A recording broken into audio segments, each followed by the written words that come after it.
Hello, everyone. Welcome back to another episode of your favorite Ravens YouTube channel and podcast. Talking Ravens all day, every day with your host, Justin P. My MVP co host is back in the building. She's been in the hiatus. She's been exploring around the world like Dora the Explorer. Miss Shannon Finch, she's back. Superman Day, Super Dave, the mailman, he's back as always on Thursday. They kick it with us. It's episode 69. You know, um, for the audio versions, the links are right there in the description, so y'all already know that. Same with the social media platforms, everybody's personal stuff. So everything is in the description. So got a pretty good show for y'all. See the topics is already in the comments. So for those who turned in late, you'll be able to know what we're talking about. So all right, let's get into it. So topic one. All right, recap of the Ravens Eagles preseason game. Whose stock is rising? Whose stock is falling? We're gonna start with you, Dave, since you the guest. All right, man. Listen, man. Todd Monk and this offense is innovative. We just saw a little taste of what this offense can be, and that's with the backups. I mean, they straight just marched down the field. Now the defense might need a little bit of work, but once again, that's with the backup, so nothing to really worry about. You know what I'm saying? Or, the run decon needed some milk because they was getting ran over, boy. So, but once again, it's the backup. Michael Pierce ain't up in there. Matt BK's not in there. But stock rising, I like what I seen with, a lot of guys, man. You know what I'm saying? I mean, Malik Harrison was everywhere. He was the best player on the field on defense. I really like Daryl Worley. He made every tackle. He forced that fumble. I didn't realize he was that much of a big hitter. Like he was hitting some guys out there. But Keaton Mitchell ran that ball. He was explosive. Man, he has another gear. That touchdown run that got called back, he hit that outside. He was gone. Tyler Huntley was smooth and accurate, confident. He got rid of the ball. He looked like, he's ready to take that next step. Once again, hopefully we won't need him. But if we do, I think he's ready. Offensive lineman, John Simpson, he looked good in the run block. Daniel Falele, Brandon Stevens, we gonna need him. He played very well. Our Darius Washington, player of the game to stop that 2-point conversion. And I'm happy for Tyler Wallace catching a touchdown. So Tyler Wallace, he's fighting to keep his roster spot. So it's a lot of guys stock rising now. Like stock down. David Ajabo looked rusty. He got pushed around. He did a horrible job of setting the edge. He got some work to do. But once again, he hasn't played in a while, played much anyway. Tavius Robinson, same thing. I wasn't really impressed by him. The defensive ends need to pick it up. Ben Cleveland, you need some milk. Poor effort. Jalen Carter ate your lunch, man. Come on now. James Prochet fumbled a punt, man. I don't know. It's not looking good for James Prochet. So Good man, I like that. Go ahead, co-host. Floor is yours. Well, I didn't get to actually watch the game, so this is one topic I wanted to hear y'all opinion on. But what I gathered from the fans' reaction to the game, you kind of set it all for me, Dave. Like stock rising, I would say Keaton Mitchell as well because I saw so many people saying Dobbins better come back. Dobbins better come back, as if somebody was showing something worth watching. So I figured the running backs did something well. I saw everybody complaining about Prochet, saying that this might be his last year.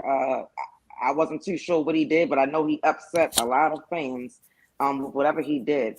And as far as the fallen, I was also going to say Ben Cleveland because I didn't hear anything good about him. It was kind of like he was kind of average, and at this point, you should be standing out to be the for sure guy at that spot. And if you're not doing that, then you're probably not going to get the job. So without watching the game just based on fan reaction, I would say those are some good bad things and stock rise and falling with the players. Okay, all right. Me, stock, Keaton Mitchell for sure. Because it's been a couple times he could have probably ran the kickoff return back. He was probably like one block away. And then in the run game, like he was looking good, man. He broke one touchdown, got called back. He was getting a lot of good positive runs. So yeah, definitely Keaton Mitchell. Justice Hill.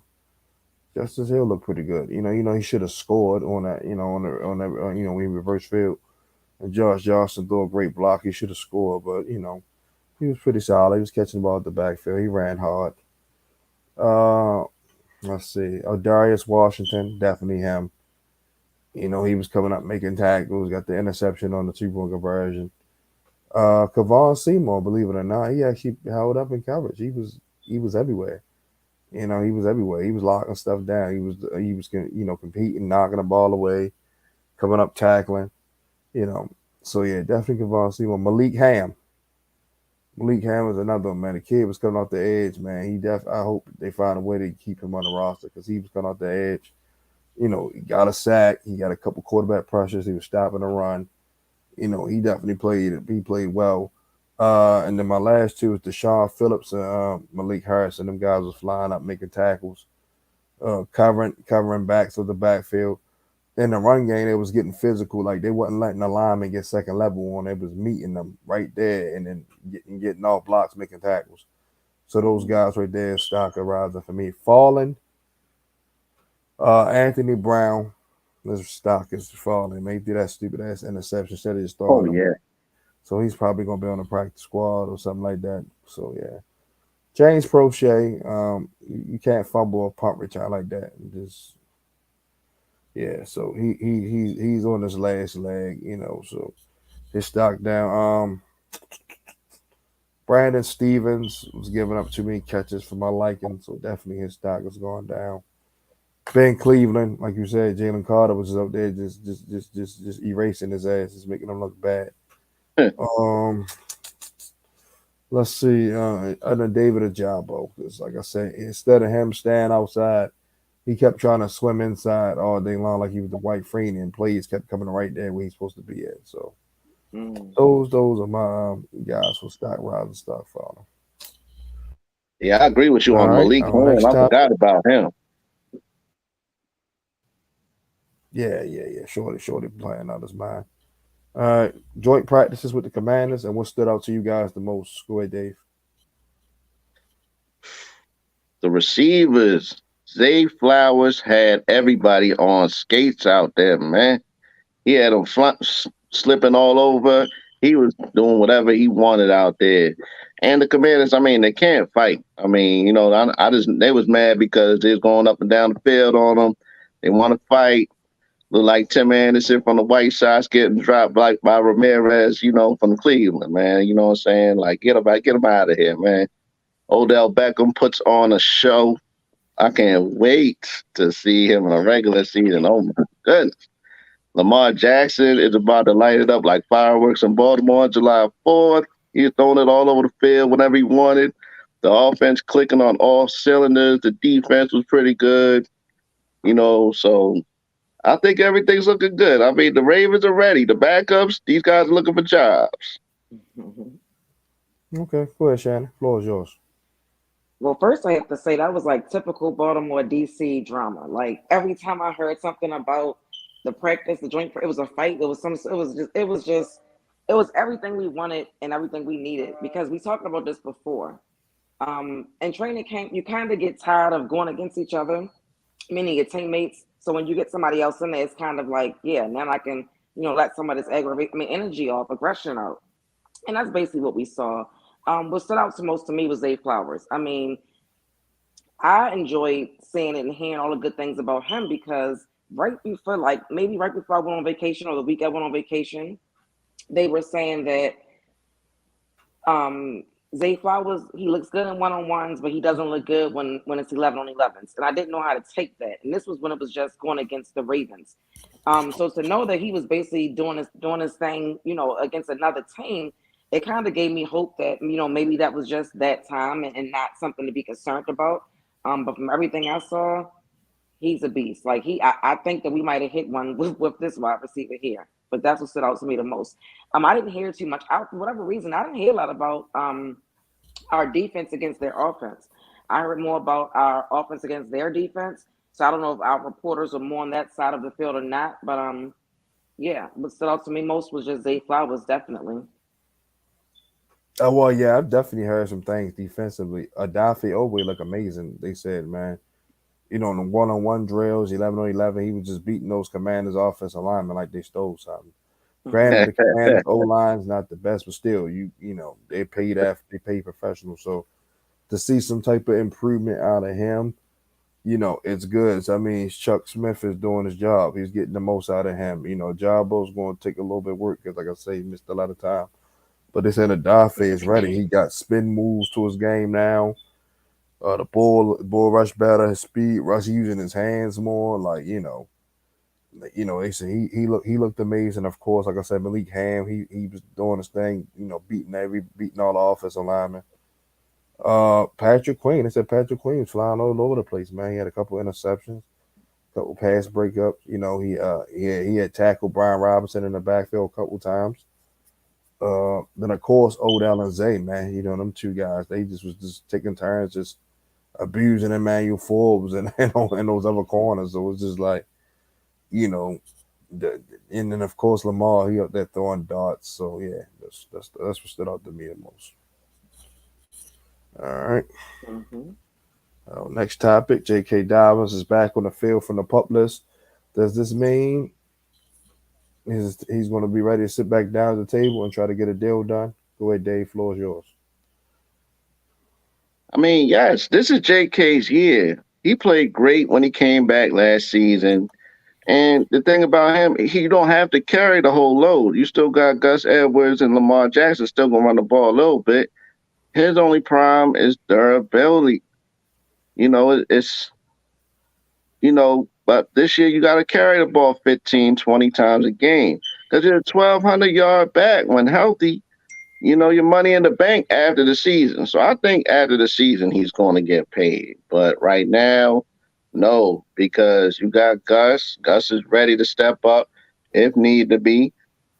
Melvin Gordon, he was all right a little bit in the other game. He had some good runs. And Keaton Mitchell, I want to see some more of this kid. I think this kid, I hope he makes the team too. So, JK, I think you need to play it out this year, man. Okay. Well, I like that. Go ahead, Shannon. No, I don't think it means that he's ready to sit back down at the table and get a deal done.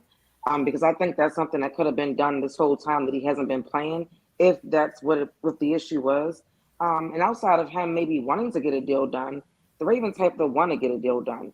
And right now, getting a deal done for him is not priority. I think most fans can agree on that.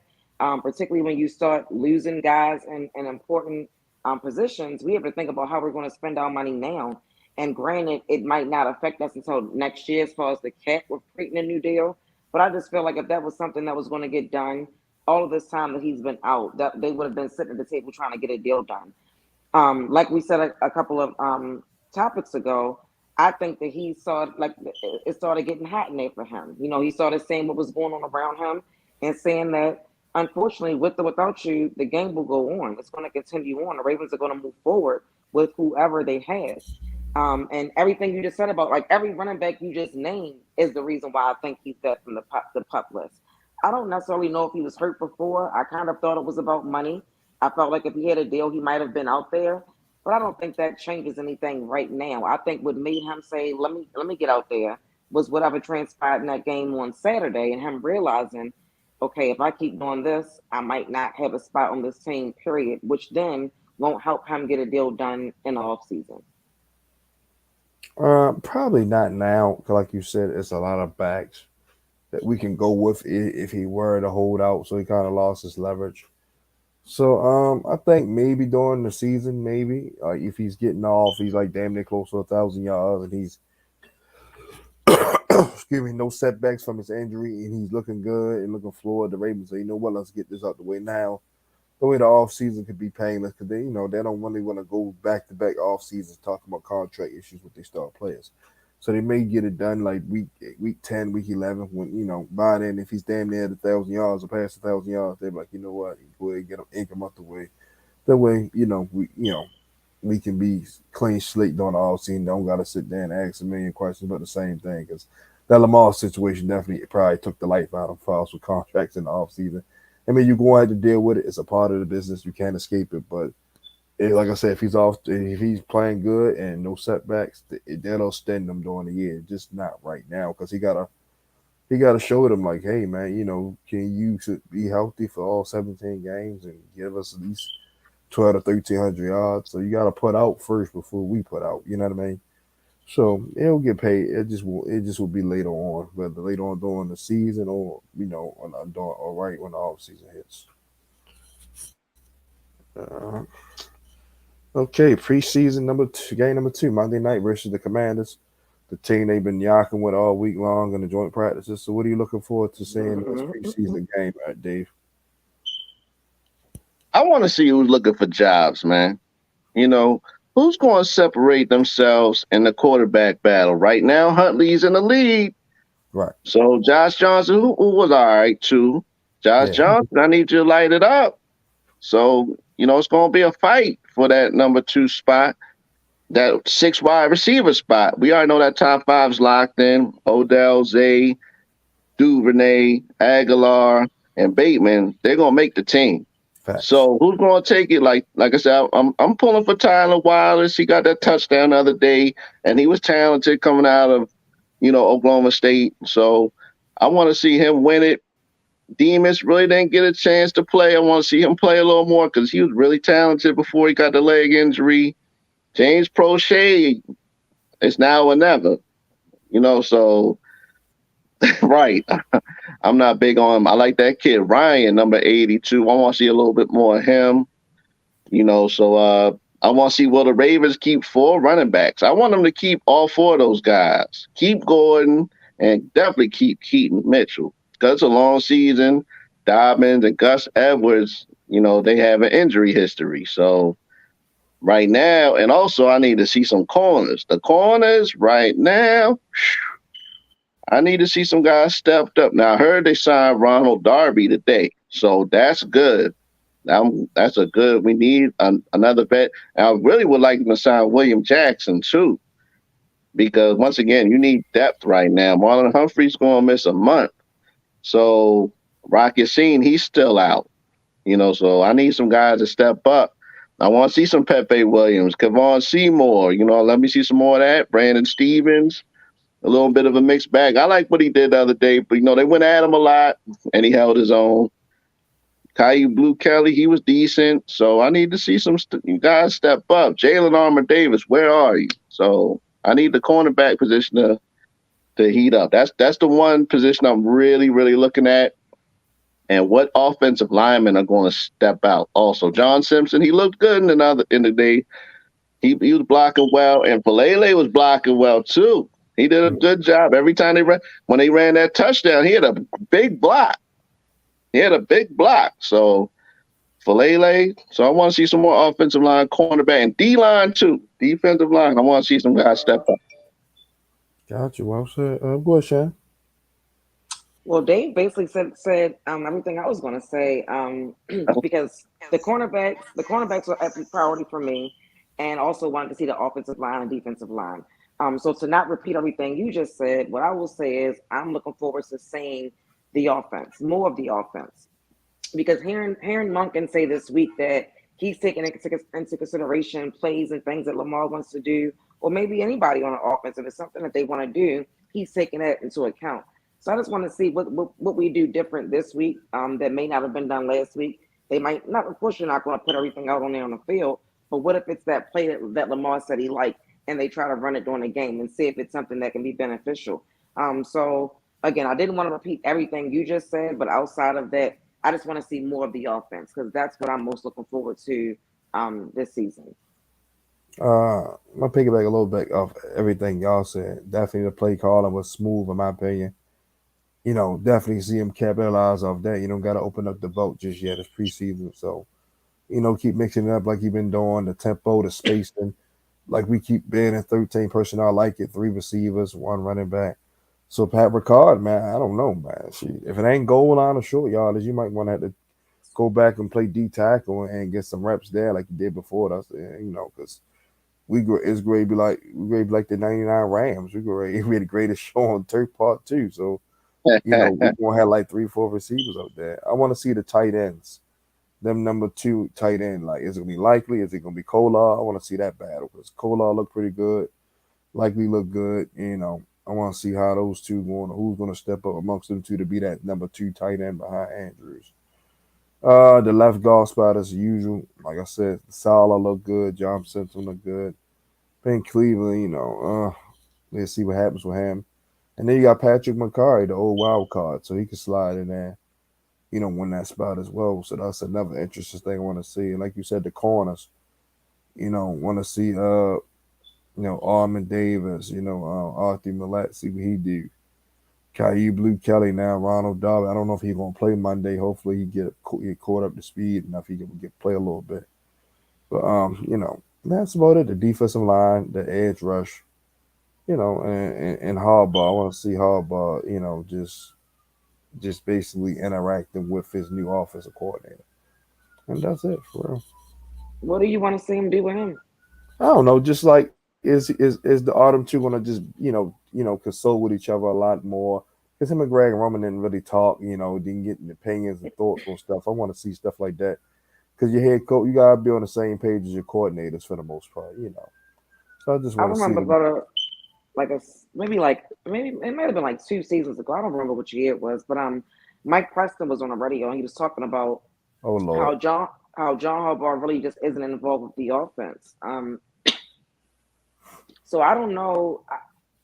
It's kind of like he just stays away from it from the way it sounds. Like they say defensively he's involved and he's heavily involved with the cornerbacks and yeah, the he's involved with DBs, special teams. yeah, But as far as offense, he kind of be like, you do that, and he kind of get out their way.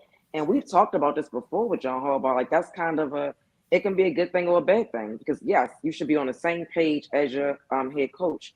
mhm, But if offense isn't his thing and he allows his offensive coordinator to do their thing, what coordinator wouldn't like that? Like if you got you don't have a head coach stepping on your toes. So it right, kind of puts you in a mindset of like Kubiak. Like that was our best year that we've had offensively under John Harbaugh, and he just got out of his way. He let him do what he did, and he came in and he switched up things and he challenged Joe Flacco in a way that he was never challenged before.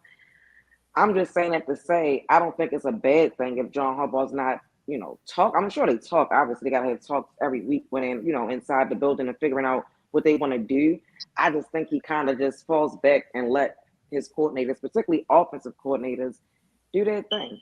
And he might step in, like you say, when we see them on the field and he's asking Lamar, "Do you want to go for it?" That's John Harbaugh's call.